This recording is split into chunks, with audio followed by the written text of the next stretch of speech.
keep replaying it in my head. Like if I run it enough times, the ending will change. Like maybe this time I will spot the moment where I could have said something different, done something smarter, been more enough.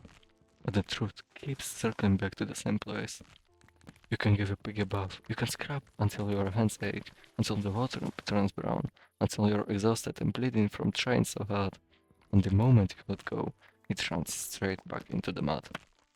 Not out of spite, not to hurt you, just because that's where it feels itself.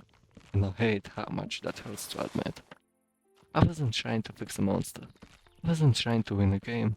I was trying to make a cheater loyal. I told myself that love could do that patience could do that understanding, forgiveness, effort, consistency, those words we were taught to worship, could somehow rewrite someone's nature. I thought if I loved harder, they would stop needing elsewhere. If I stayed calm, they would stop lying. If I proved I wouldn't leave, they would finally choose me. There's an old story about the frog and scorpion. The scorpion asks for help crossing the water. The frog hesitates because everyone knows how that story goes. The scorpion promises not to sting. It would be a suicide after all. Halfway across, the sting comes anyway. As they sing, the frog asks why. The answer is simple. It's in my nature. I used to think that story was about stupidity. Now I know it's about hope. The dangerous kind. The kind that convinces you that you will be the exception.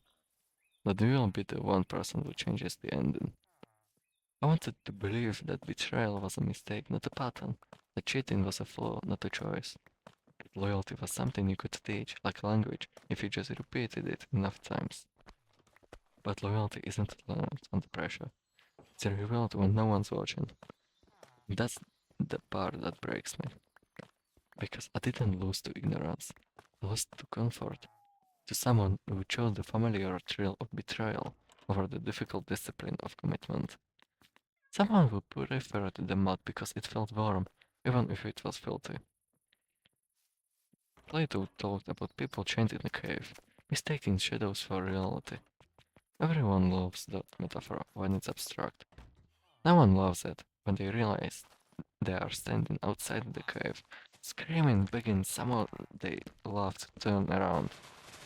Looking at yourself honestly hurts, and some people would rather stay blind than endure that pain. I wasn't trying to wake them up because I felt superior. I was trying because I cared, because I believed that if I could just explain it right, how trust works, how damage accumulates, how love erodes under lies, they would finally see it. But you can't argue someone into integrity. You can't negotiate with someone's nature. That's the hardest pill to swallow. It wasn't my failure. It wasn't my luck. It wasn't that I wasn't enough. There are people who can love deeply, sincerely, intelligently, and still never rage. Not because you didn't try hard enough, because they never intended to meet you where you stood. Trying to make a cheater loyal is like trying to convince fire not to burn. You can admire it, warm yourself near it, even believe you understand it, but the moment you forget what it is, it will remind you. And now I'm left with this quiet realization. Some lessons don't come from being wrong, they come from being hopeful in the wrong direction. I didn't lose my dignity by loving. I lost time by refusing to accept reality. And maybe that's the real awakening.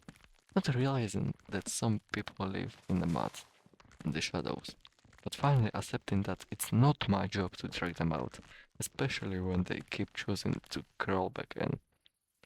And that's not cruelty, that's clarity. And clarity, unlike hope, doesn't lie.